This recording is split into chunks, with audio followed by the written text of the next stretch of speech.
Okay, so today we have James Taylor, Fire and Rain.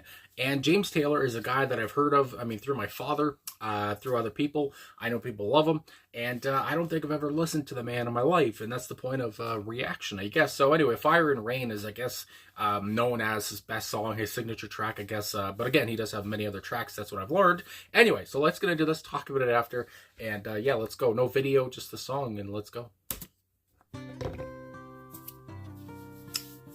From Sweet Baby James.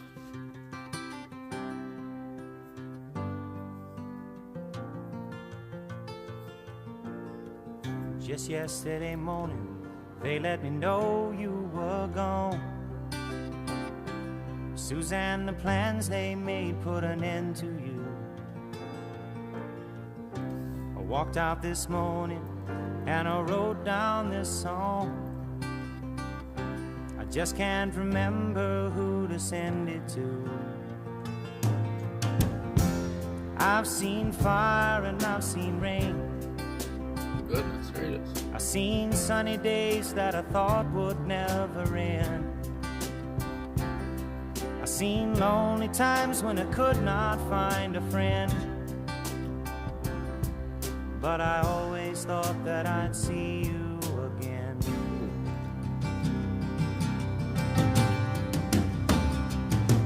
Won't you look down upon me, Jesus? You gotta help me make a stand.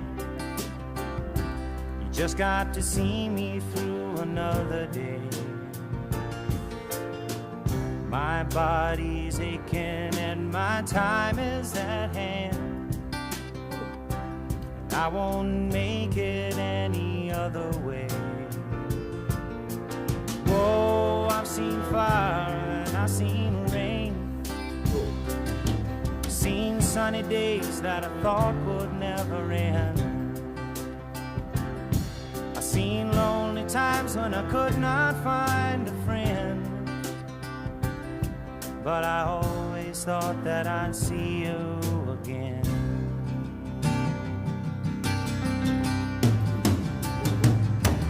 Been walking my mind to an easy time, my back turned towards the sun. Lord knows when the cold wind blows, it'll turn your head around. Well, there's hours of time on the telephone line to talk about things to come. Sweet dreams and flying machines in pieces on the ground. Whoa, I've seen fire and I've seen rain. I've seen sunny days that I thought would never end. I've seen lonely times when I could not find a friend. But I always thought that I'd see you, baby, one more time again now. Thought I'd see you one more time again. There's just a few things coming my way this time around now. Thought I'd see you, thought I'd see you.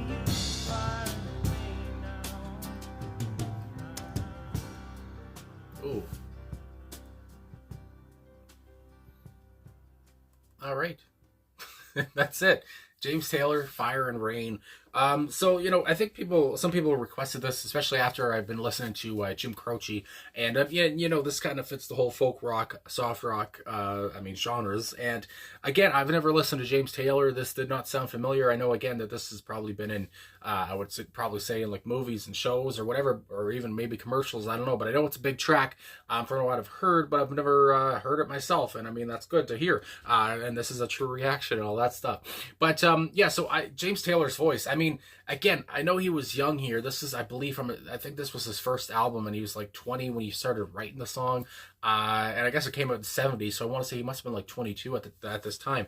But anyway, what a great voice for a young, you know, guy in his early 20s. I would say a friendly voice, and there's a little bit of gravel in his voice as well. There's I don't. His voice is not like really soft or whatever. That's not the feeling I get anyway. But when he does go to the higher register again, it does it does become a little bit softer. Whatever, it does become kind and all that stuff. But there is a little bit of I don't know harshness to his voice or something. His voice is a little bit deeper, and that really does come across. But at the same time, it sounds very friendly. And again, in this song, it seems like he's obviously, I would just say, asking for help. I mean, he talks about Jesus at one point as well, and again, fire and rain. You talk about the whole opposites right there. There's fire and there's rain, complete polar opposites, and but again, that's, I like to get to lyrics afterwards, but at first I just wanted to talk about James's voice, which I said, again, very good, very friendly, a deep voice too. I didn't know what to expect. I've never listened to James, so I didn't know what he was going to sound like, but it was very nice. And again, I have to say the drums here and the personnel, I should look at the personnel and give these people some names, but the drums, obviously, they were kind of sparse. It was mostly down to James and his acoustic guitar, I would believe, or just his guitar. And, there was a kind of softness to that. There was a kind of simplicity to that, but at the end of it is where kind of a lot of the instruments came in, and the song kind of built up, and then all of a sudden, when everything ended and faded away, as they like to do back then, fade the song away instead of finishing it any other way. But yeah, so Russ Kunkel, I want to say here, is on the drums, or Kunkel perhaps, but anyway, Russ, I just really enjoyed those drums. They sounded so bold and so big. It was a bombastic kind of sound, and again, it was sparse. But I could just imagine if Russ wanted to go off or whatever, do something more, he could have. But again, it was all about James, I feel like, here. And either way, I really enjoyed Russ's sound. That's where I really wanted to get into here. Because again, those drums were bombastic, I thought, just for the little bit that you heard of them. And then as well, Danny, oh my goodness, Korchmar, I want to say, is also on guitar here. Red Rhodes is on steel guitar. John London on bass guitar. Randy Meisner is not on this track. He's on different tracks, never mind. Double bass, Bobby West. And again, the double bass, I always just enjoy when there's a double bass on a song. And I do believe there's a double bass on a song that I just reacted to, which I can't remember what it was now, but I enjoyed the double bass again here. And then Chris Darrow is on violin and fiddle. Again, this is for the whole album, so I don't know if all these people are on this track, but either way, I'm just saying these names. And Carole King, I know she was on this. There was a piano on this track somewhere, and she was on the piano. And again, very delicate, very light. It was all just kind of airy, and I mean, again, we're talking about a vulnerable James Taylor here, so the music kind of matched that vulnerability, I thought, except for the drums. Again, I feel like the drums were just kind of bombastic all the way through, but again, sparsely, and it fit in very well for what James was trying to convey. And anyway, I really enjoyed it. So there's all the musicians and such there, and again, some simple playing, whatever, but a lot of feeling, a lot of passion here. And apparently, James it sounds like James went through a lot in his life, in just a short, span of life that he had up to this point. He's been through a lot, both good and bad. And yeah, my goodness, I guess we'll get to these lyrics now. If I could find genius.com to show up the lyrics. Okay, so here we go with the first. I think there's 3 verses here, and they all kind of, have their own differences, I guess you would say. Every verse has a different feeling, kind of different point, I think. So anyway, just yesterday morning, they let me know you were gone. Suzanne, the plans they made put an end to you. I walked through this morning, I wrote down the song. I just can't remember who to send it to. So just looking up here on the song facts, as I like to do, looking up different things. So it says Taylor wrote the song Fire and Rain in 1968 at 3 different times. He started in London, and then it goes on. He later worked at it in Manhattan Hospital and finished it in drug rehab. So obviously, he went to rehab. Again, I don't know much about his life, so he was in rehab at one point and he finished the song. I've heard many different artists, that have gone to like rehab or whatever. And obviously, you're at that point, you got really probably nothing else to do. You start to write down songs and you talk about recovery and all this stuff. Anyway, it does say that Taylor explained in a 1972 interview with Rolling Stone, he said, the first verse is about my reactions to the death of a friend, Suzanne, and then it goes on about the second verse where we're not there yet. But I guess, yeah, Suzanne was a real person, and she's gone. And again, I guess she would have been young too, I would think, since James was young as well. And so yeah, she ended her life, I guess, suicide, he talks about there, and I guess how, again, that obviously would affect you. I can imagine as somebody who's 26, a little bit older than James was at this point, when he wrote this. But obviously, if I lost a friend like that, to suicide at a young age, your life is still fully ahead of you, obviously that's going to affect you if it's a a good friend. But anyway, but again, I like the whole, and I just don't remember who to send it to. And again, just talk about he doesn't know what to do really. Obviously your brain gets scrambled when you lose a friend like that.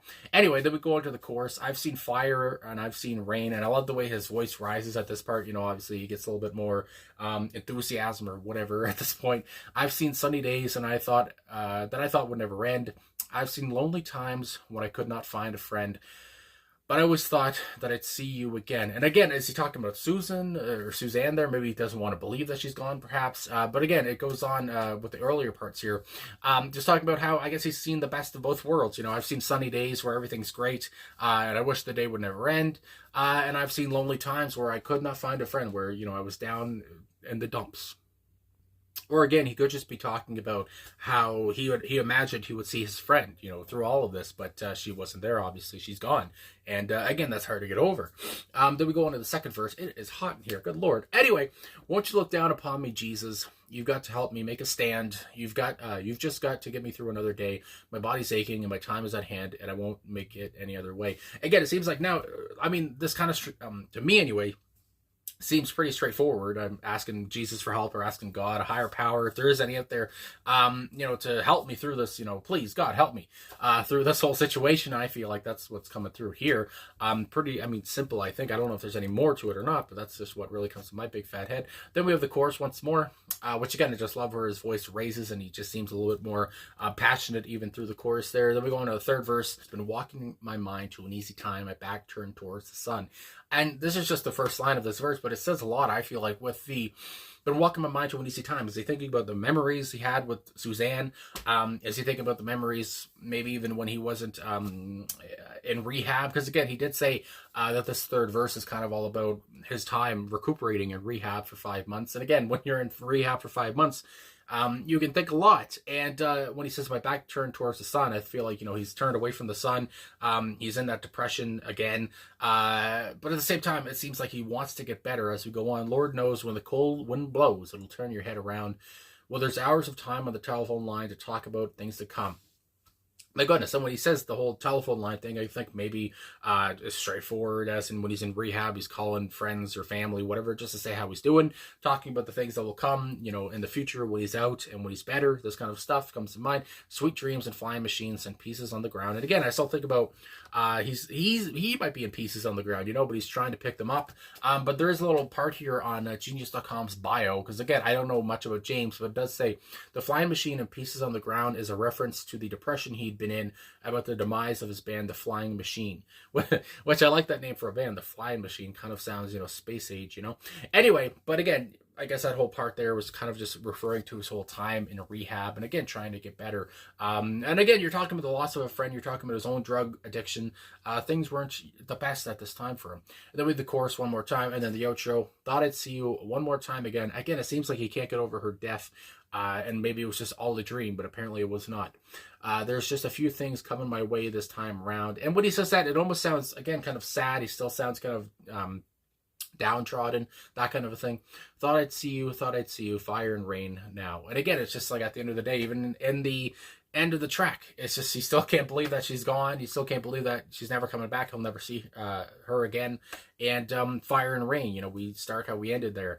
He's seen the best of both worlds, fire and rain. He's seen the opposite of things happen, and he thinks back to maybe the memories he had with her, but at the same time he's got to keep moving on, and hopefully one day he'll get over this depression, he'll get over his addiction, and again, there is that kind of hopefulness there, that I think might be coming around, but at the same time he's still obviously very sad and very affected. And how couldn't you be? But yeah, my God, fire and rain, just those two extreme opposites. And James, he took, I keep saying James, but I guess James, yeah.